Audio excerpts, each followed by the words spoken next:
நடுநாடு திவ்யதேசங்கள் 2 பார்க்க போறோம். முதல் திவ்யதேசம் ரொம்ப சுப்பிரசித்தம். ஞானானந்தமயம் தேவம் நிர்மல ஸ்பட்டிகாகிருதிம் ஆதாரம் சர்வ வித்யானாம் ஹயக்ரீவம் உபாஸ்மஹே. சுவாமி வேதாந்த தேசிகன் என்கின்ற ஆச்சாரியன் காஞ்சிபுரத்தில் தூப்புலில் தோன்றி பிறந்து வளர்ந்து வாழ்ந்தவர்.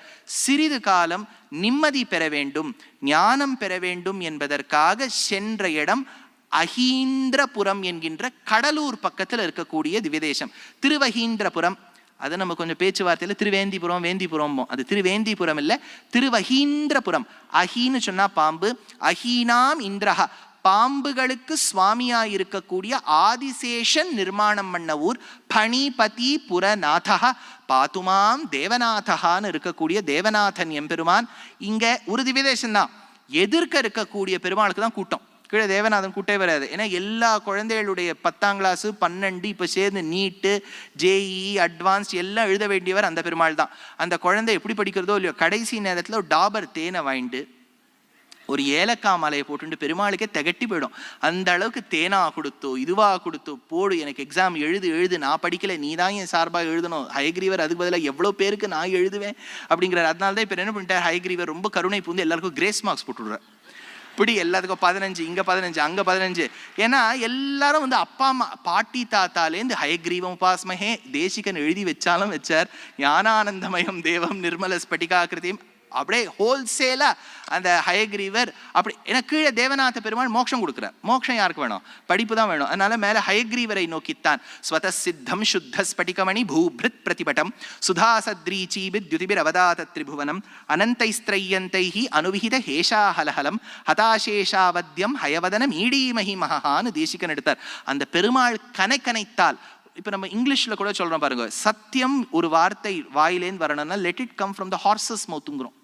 அதை எழுதி வச்சவர் கூட ராபர்ட் லைவோ யாரோ ஒருத்தர் ரொம்ப ஹயக்ரீவ உபாசகராக இருந்திருக்கார். அதனால சத்தியம்னு வந்தால் ஹயக்ரீவன் வாயிலாகத்தான் வர வேண்டும். வாஜிவக்திரன்னு பேர். பரிமுகமாய் அருளிய நம் பரமன் காண்மின். பரிமுகம் ஹயக்ரீவரா இருக்கார், லக்ஷ்மி ஹயக்ரீவரா இருக்கார். சுவாமி வேதாந்த தேசிகன் அந்த ஊரில் இருக்கும்போது அந்த மலையின் உச்சி ஔஷதகிரின்னு பேர். ஹனுமார் மலை எடுத்துன்னு போனார் இல்லையா, அப்படி ஹிமாலயாஸ்லேருந்து புறப்பட்டு ஸ்ரீலங்கா வரைக்கும் போயிருக்கார். போகும்போது ஒரு சின்ன பீஸ் கீழே விழுந்துருத்து. அந்த மலையின் ஒரு சின்ன பகுதி விழுந்த இடம்தான் இந்த இடம். ஔஷதம் நிறைந்த கிரி, ஔஷதகிரின்னு பேர். அந்த ஔஷதகிரி மேல ஹயக்ரீவனை பிரார்த்தித்து முதல்ல கருடனை பிரார்த்தித்தார் தேசிகன். கருடன் தோன்றினார். கருடன் மந்திரத்தை சொல்லி கருடன் தோன்றிய பிறகு கருடன் ஹயக்ரீவ மந்திரத்தை கற்றுக் கொடுக்க ஹயக்ரீவ மந்திரத்தை ஜபித்து பகவான் ஹயக்ரீவனாக தோன்றினார். லாலாமிருதம்னு பேர்.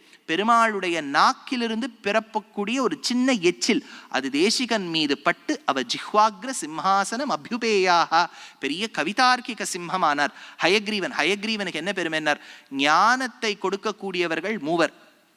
தாக்ஷிண்யரம்யா கிரிஷஸ்ய மூர்த்திகி. எந்த சிவபெருமானுடைய ஆலயத்துக்கு சென்றாலும் தக்ஷிண திக்கை நோக்கி 4 முனிவர்களுக்கு தத்துவஞானத்தை சின்முத்திரையோடு உபதேசிக்கக்கூடிய, ஒரு காலை மடித்து ஒரு காலை நீட்டி உபதேசிக்கக்கூடிய மூர்த்தி சிவபெருமானுடைய மூர்த்தி தக்ஷிணாமூர்த்தின்னு பேர். தேசிகன் எடுக்கிறார். தாக்ஷிண்ய ரம்யா கிரிஷஸ்ய மூர்த்திகி. 2வது ஞானம் சரஸ்வதி தேவி கிட்டேந்து கட்டம். தேவி சரோஜாசன தர்மபத்னி சரசிஜ பவ ஜாயே. அப்பேற்பட்ட தாயாரே தேவி சரோஜாசன தர்மபத்னி. ஞானத்தை கொடுக்கக்கூடியவர் சிவாம்சம் தட்சிணாமூர்த்தி. பிரம்மபத்னி சரஸ்வதி. 3வது வியாசாதயோபி வியபதேஷ்ய வாச்சா. வியாச பூஜை.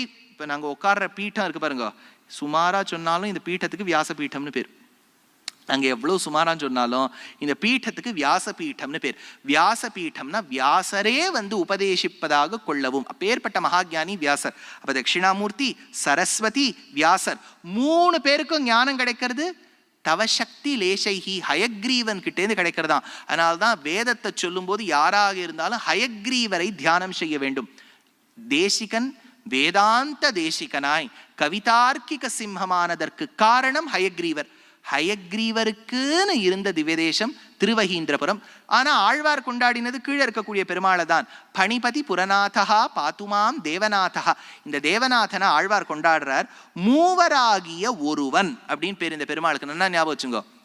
அதாவது இவர் தூரக்கேந்து சேவிச்சா பெருமாள் மாதிரியும் இருக்கும், கொஞ்சம் ஜடகிடையெல்லாம் பார்த்தா கொஞ்சம் சிவன் மாதிரி இருக்கும். கீழே தாமரை, கொஞ்சம் முகம் மூக்கெல்லாம் பார்த்தா பிரம்மா மாதிரி இருக்கும். மூவர் ஆகிய ஒருவன், மும்மூர்த்தியையும் தன் சரீரத்தில் தாங்கி கொண்டிருக்கக்கூடியவன் எம்பெருமான். கஹைதி பிரம்மணோ நாம ஈஷோகம் சர்வதேகினாம். இந்த க்ஷேத்திரத்துக்கு என்ன மகாத்மியம்னா, பெருமாள் ரொம்ப சுலபமான மகாத்மியம். அவர் என்ன பண்ணிட்டார், எண்ணெய் தேய்ச்சி குளிக்கணும்னு நினைச்சார். பெருமாள் இதெல்லாமா ஒரு கதை, எண்ணெய் தேய்ச்சி குளிக்கணும்னு நினைச்சார். உடனே ஆதிசேஷனை கூட்டார், அதே மாதிரி கருடனை கூட்டார். I want some வாட்டர்னர். அங்கேயும் டெல்லி மாதிரி ஏதோ தண்ணி கஷ்டம் போல இருக்கு. அதனால அவன் என்ன பண்ணிட்டார், நாங்கள் போய் எங்கேயாவது கீத்தி வைக்கிறோம். ஆதிசேஷன் கீழேந்து ஒரு ஏன்னா ஆதிசேஷன் நல்லா ஞாபகம் வச்சுக்கோங்க, ஆதிசேஷன் இருப்பது எங்கேன்னா பூமிக்குள்ளே, பூமி உள்ள.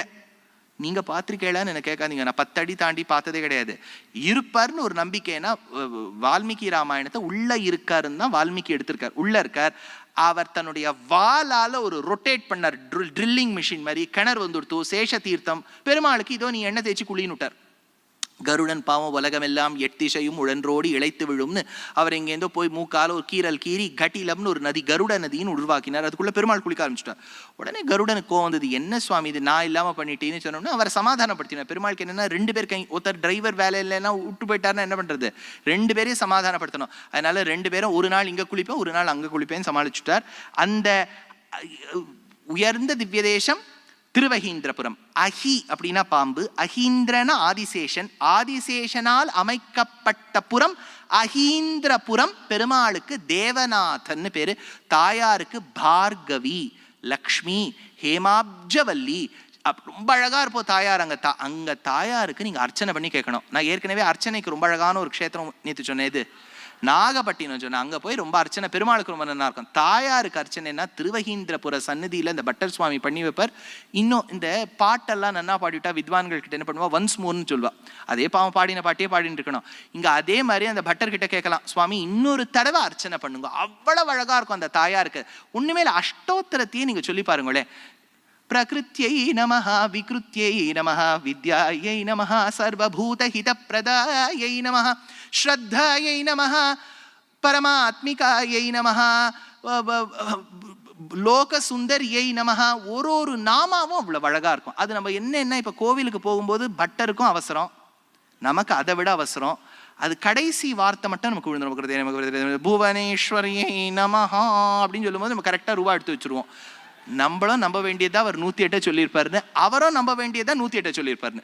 See the point is, அர்ச்சனை நம்ம எதுக்கு பண்றோம்? See, purpose of அர்ச்சனை என்னன்னா, உத்தராத்துக்கு போகும்போது you visit somebody's house.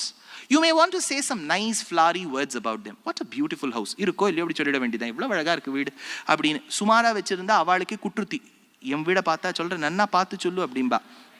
அதனால வீடை பார்த்து வச்சிருக்கோம், ரொம்ப நன்னா இருக்கு, எவ்வளவு நன்னா தளிகை பண்ணி போட்டுக்கள். You always want to impress the other person. இப்போ சர்வலோகேஸ்வரனை பார்க்கும்போது we don't have to take the extra efforts to impress him because he is already a person who is impressed upon us. அப்போ என்ன பண்றது, வாயை திறந்து சொல்லணும். பெருமாள் வடிவழக பார்த்தோம்னா நமக்கு வாயில வார்த்தையே வராது. அதுக்காக நம்ம பூர்வர்கள் ரெடிமேடா அந்த ஸ்துதியை எழுதி வச்சிருக்கா. ஒண்ணுமே இல்லை, 10 ரூபா கொடுத்து அவரை பாட சொல்லி, நீ பாட சொல்லி நீ கேளு. அர்ச்சனுடைய கான்செப்டே என்னன்னா, on your behalf the Bhattar Swami is doing an archana. அப்போ நீங்க சொல்ற மாதிரி தான் இருக்கணும். அப்போ உங்க கான்சென்ட்ரேஷன் முழுக்க பெருமாள் மேல இருக்கணும், கண்ணு முழுக்க அவர் மேல இருக்கணும், காது முழுக்க அர்ச்சனை மேல இருக்கணும். இப்போ you sit back and think, is this the procedure we follow in archana? இல்லையே, ஏதோ ஷீட் வாங்கிடுறோம், அவர் பாவம் ஷீட் வாங்கிட்டேல போய் வாங்குங்கோ அப்படின்னு கத்துவார், நம்ம இல்லை வாங்கிட்டோம் அதோ இருக்கு பாருங்கோ அப்படிம்போம். இதுக்கு நடுவில் அர்ச்சனை முடிஞ்சு போயிடும், இவ்வளவுதான். அதனால இந்த பார்கவி தாயாருக்கு அவ்வளவு அழகு.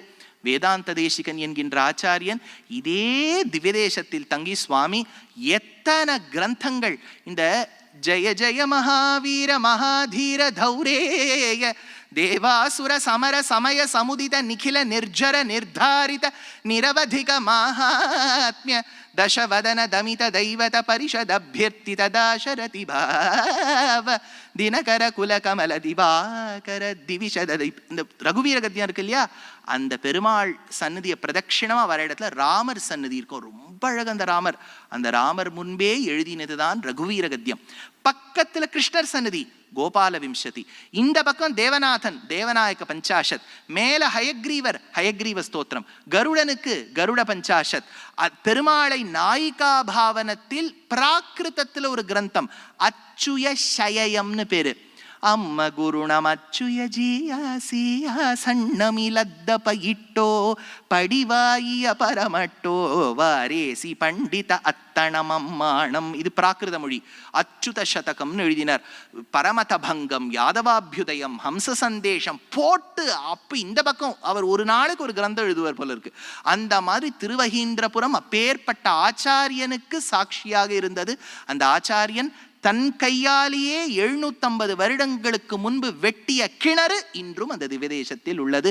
பணிபதி புரநாதகா பாத்துமாம் தேவநாதகான்னு இருக்கக்கூடிய எம்பெருமான் திருவஹீந்திரபுரம்ங்கிற திவ்யதேசம் கட்டாயம் நீங்கள்லாம் சேவிச்சுட்டு வர வேண்டும். ரொம்ப வசதி திவ்யதேசம்.